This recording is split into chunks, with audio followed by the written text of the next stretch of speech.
How's it going out there, music maker? My name's Griffin, and in today's video we're going to be looking at the classic swing tune, Sweet Georgia Brown. This one was written back in 1925 and has kind of become one of the go-to swing standards over the years. So if swing music is something that you're interested in, this is one that you should definitely check out. Let's go ahead and dive into a demo and see how this one goes.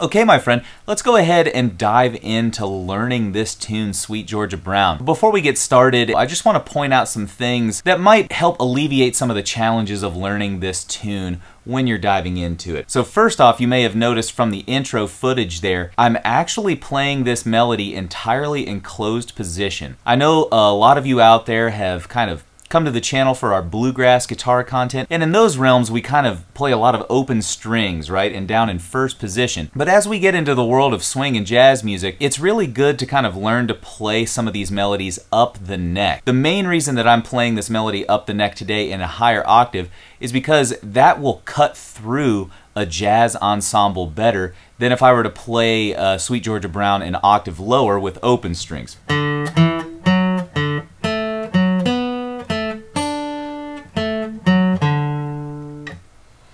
So there's kind of the low melody, right, if I was to play it in first position.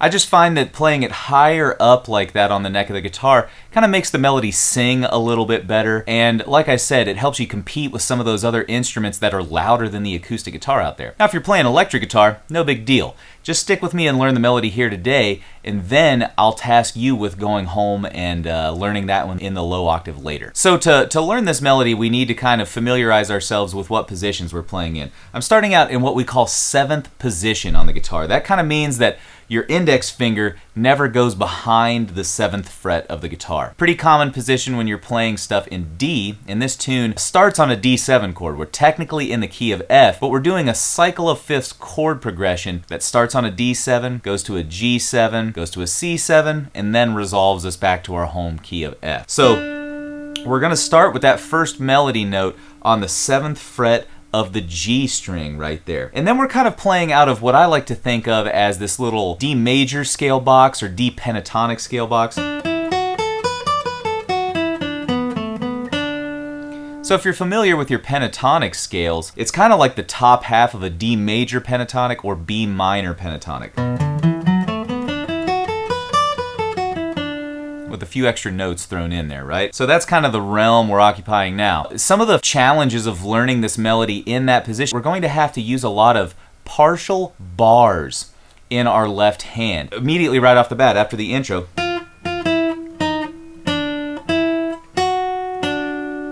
you can see how I bar the 7th fret there to get that F sharp, and then D, and then check this out. I'm moving the bar up and playing it on the next two strings, the B and the E string, and then we're doing a partial with our pinky as well.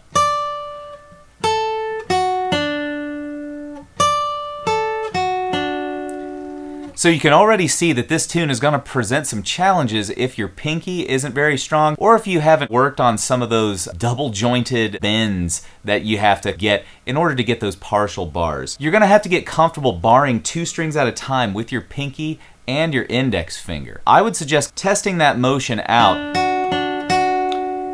Just grab that 7th fret, those 2 notes, see how that feels. And then try it with your pinky on the 10th fret of the B and E strings.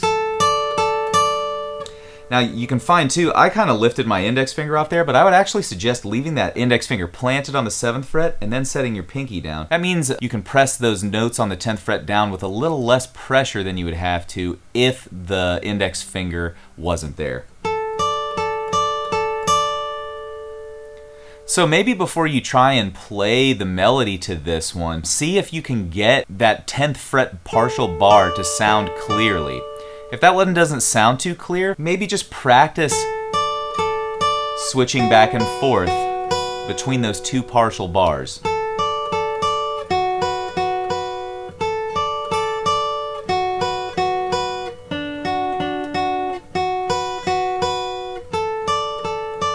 Do that kind of exercise to see if your hand can get used to that. Now, even in the second phrase of this tune, we're having to deal with some partial bars too. Let me play that one for you.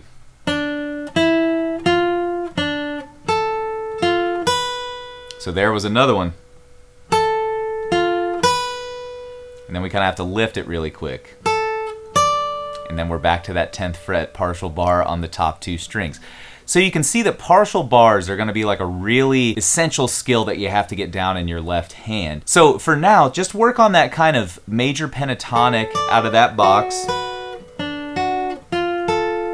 Practice all those partial bars that you see pop up in the tune to develop some left hand strength on this one, and then you can dive into learning the melody. Another related technical thing that I wanted to talk about, it's real good to get good at those partial bars, because if you have that left hand facility and strength, then you have a little bit more freedom with how you articulate the melody. Now you'll notice in the slow version of this tune, I pretty much hold each note for the full length of its rhythmic value, which gives us a melody that sounds like this.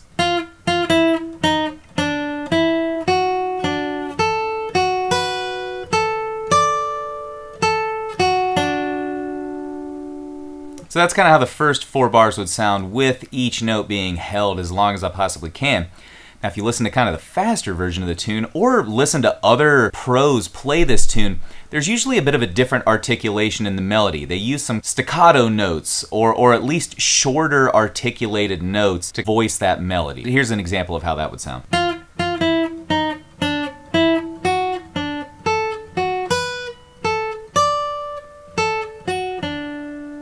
You can tell some of those notes are being clipped off, and you may be wondering, how does this work? Shortly after I let the note sound, I kind of release the pressure on my left hand fingers.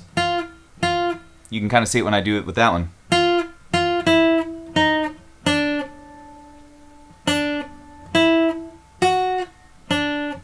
You can see I'm pressing down and then lifting off, pressing and lifting. And that may seem like a lot to keep track of if you haven't ever experienced anything like that, or if this tune is really new to you. So what I would suggest is learn the tune with those kind of full rhythmic value long held notes, and then start to see if you can back off the pressure in your left hand and shorten the articulation on some of those notes. That's going to make it sound more idiomatic to the swing and jazz realm, and I think it just makes the melody more expressive and gives it a little more life. Alright my friend, I think that's enough yakking about the melody here on Sweet Georgia Brown. Let's go ahead and dive into a slow version of it at 100 beats per minute. Now if this version is still too fast for you at this point to kind of see everything that's going by, don't hesitate to hit that gear icon below and slow the video down to a speed that's more appropriate to you. So let's go ahead and dive into this one at 100 beats per minute.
All right, my friend, that's the slow version of this tune. Let's ratchet that tempo up to 160 beats per minute and see how this one goes. Once again, if you're not ready for 160 beats per minute, that's totally okay. You can either use the gear icon below to slow the video down, or just sit back and watch the performance on this one and see if you can notice how I'm changing the left hand articulation on some of the melody notes. Listening is just as important as trying to play. All of my teachers always said this: if you can sing something or if you can hear something inside your head, then you can play it. I think that's totally true. So the more you listen to this stuff and internalize it, the easier it's going to be for you to replicate it later. Let's dive into that version at 160 beats per minute.